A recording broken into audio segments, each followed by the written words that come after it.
Once upon a time, in a peaceful village in Ghana, there lived a young man named Kofi. He was a hard-working farmer who had learned the skills of farming from his father. His father had taught him everything about the land, and because of this, Kofi's family was well known and respected in their village. They had invested in various crops and livestock, making them one of the wealthiest families around. They were also one of the few families who owned a cart pulled by oxen, which symbolized their status and success. Kofi grew up in a loving family. As he grew older, Kofi expanded the farming business, planting cocoa, yams, and maize to supply traders and villagers. His travels took him to many markets, often keeping him away from home for days, sometimes weeks. Kofi was loved by all, especially by the maidens of the village. As they sat weaving baskets or fetching water, they often talked about him as the perfect husband. "I want to marry a man like Kofi," said Abena, laughing and dreaming with her friends. Among these maidens was a beautiful girl named Amma. Amma and Abena were best friends. Unlike Abena, Amma sat quietly as the others discussed their dream husbands. Amma didn't care much about love or serious relationships, but she was so beautiful that every man wanted to marry her. Her beauty had caught the eye of Kofi.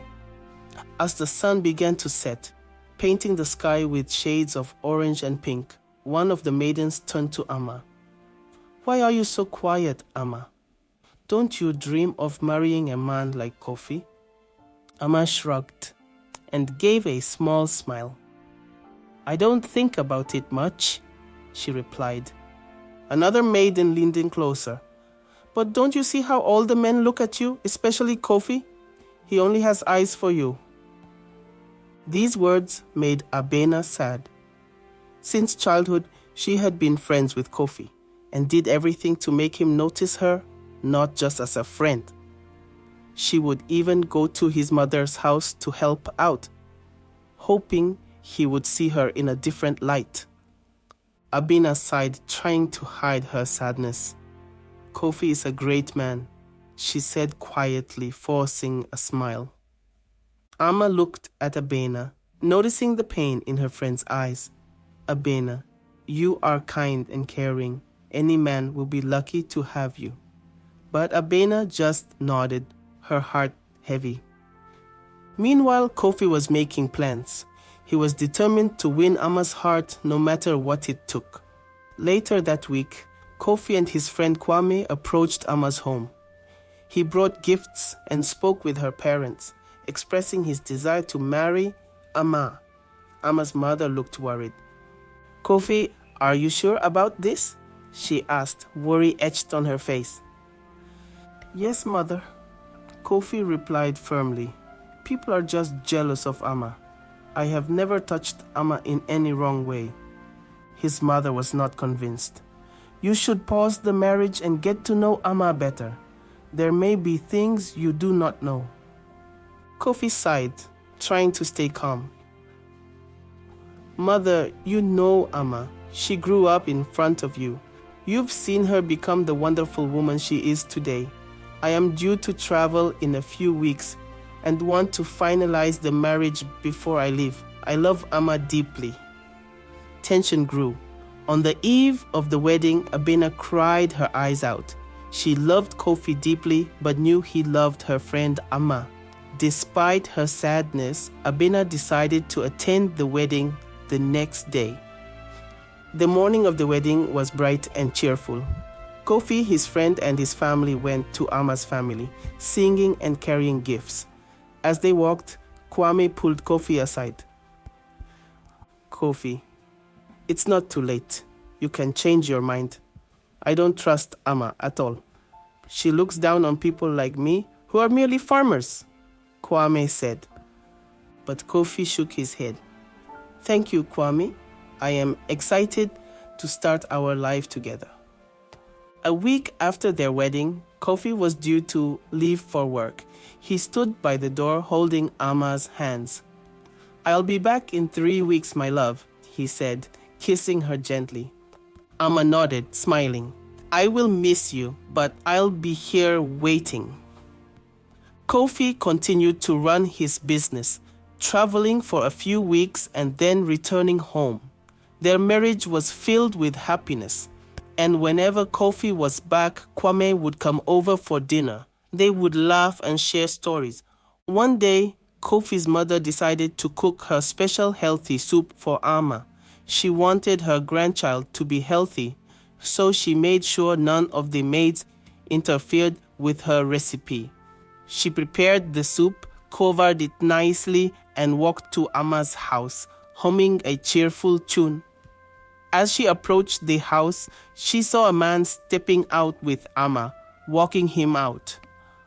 Oh, Mama, this is Kofi's friend Kwesi, Amma explained quickly. Kofi's mother stopped, surprised to see the man. Amma, are you sure everything is all right? She asked suspiciously. Yes, Mama, Amma replied, her face turning pale. Days passed, and Kofi's mother couldn't shake off the feeling that something was wrong. One day, while Kofi was away, she found an old calabash hidden in the attic of their house. It was a magical calabash that her great-grandmother had told her about. It was said to reveal the true intentions of those around you. Curious and worried, she decided to use it. She took the calabash to Amma's house and placed it on the table. Amma, I found this calabash and thought it might be useful, she said, trying to sound casual. Amma looked at the calabash, her eyes widening. What does it do? She asked, pretending to be uninterested. It reveals the truth, Kofi's mother replied, watching Amma closely. Amma laughed nervously. There's nothing to reveal, Mama. But Kofi's mother insisted, let's see what it shows. As they both stared into the calabash, images began to form. The calabash showed Amma meeting Kwesi secretly and talking about their plans to deceive Kofi. Kofi's mother gasped, her suspicions confirmed. Amma, how could you? She cried out, tears welling in her eyes. Amma's face turned red with shame and fear. Please, Mama, don't tell Kofi.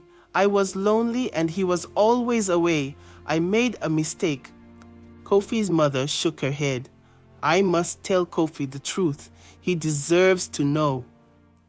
With a heavy heart, Kofi's mother left Amma's house, the magical calabash in her hands. She knew she had to reveal the truth to Kofi, no matter how much it would hurt him. As Kofi's mother walked back to her home, she thought about how she would break the news to her son. She knew it wouldn't be easy, but she had to do it for his sake. That evening, Kofi's mother waited for him to return from his trip. As the sun set and the sky turned dark, she saw the familiar shape of Kofi's cart approaching. Kofi entered the house, tired but happy to be home. He was about to greet his mother when he noticed the worried expression on her face. Mother, what's wrong? Kofi asked, concerned. She took a deep breath and showed him the magical calabash. Kofi, I found this calabash that reveals the truth. I used it and discovered something about Amma. Kofi's heart sank. What did you see? She hesitated, but knew she had to be honest. I saw Amma with Kwesi. They've been meeting secretly, and Amma has been deceiving you. Kofi felt a wave of anger and sadness. He loved Amma deeply, but he couldn't ignore the truth. I must confront her, he said. The next day, Kofi went to Amma's house, carrying the calabash. He found Amma in the garden, tending to the flowers. She looked up and smiled, but her smile faded when she saw the calabash in his hands. Amma, we need to talk, Kofi said, his voice firm. Amma tried to look innocent. What is it, Kofi? He placed the calabash on the table. This calabash reveals the truth. I know about you and Kwesi. Amma's face turned pale. Kofi, I'm sorry. I was lonely and made a mistake. Please forgive me. Kofi felt a mix of emotions but knew he couldn't let this betrayal go unaddressed. Amma, you broke my trust. I loved you and trusted you, but you deceived me. Amma started to cry. Please, Kofi, I'll do anything to make it right. Kofi shook his head. The damage is done. I need time to think about what to do next. Days turned into weeks and Kofi struggled with his feelings. He loved Amma, but her betrayal had hurt him deeply. He continued to use the calabash, revealing the true intentions of those around him, and it helped him see who his true friends were. Finally, he made a decision. Kofi decided to end his marriage with Amma. He couldn't continue living with someone who had deceived him so deeply. He returned to Amma's house and told her his decision. Amma, I can't continue this marriage. You broke my trust, and I need to move on with my life, Kofi said, his voice steady. Amma nodded, tears streaming down her face. I understand, Kofi. I'm truly sorry for what I did. Kofi left Amma's house, feeling a mix of relief and sadness. He knew it was the right decision. As he walked back home, he thought about the lessons he had learned from this experience. Moral lessons. 1. Truth and honesty are crucial in relationships. Kofi learned that trust and honesty are the foundations of any relationship. Amma's betrayal showed him that without these, a relationship cannot survive. This relates to Proverbs 12:22, NIV. The Lord detests lying lips, but he delights in people who are trustworthy. 2. The importance of listening to loved ones. Kofi's mother had warned him about Amma, but he chose to ignore her concerns initially. This taught him the importance of listening to those who care about you. This relates to Proverb 1:8-9 NIV. Listen, my son, to your father's instruction and do not forsake your mother's teaching. They are a garland to grace your head and a chain to adorn your neck. 3. Forgiveness and moving on. Although Kofi was hurt by Amma's actions, he learned the importance of forgiveness and moving on with his life. Holding on to anger and resentment only brings more pain. This relates to Ephesians 4:31-32 NEV.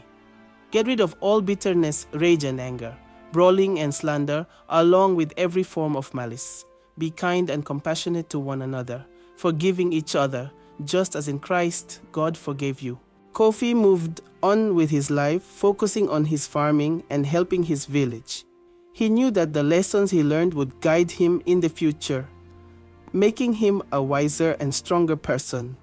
The magical calabash had shown him the truth, and he was grateful for the wisdom it brought into his life.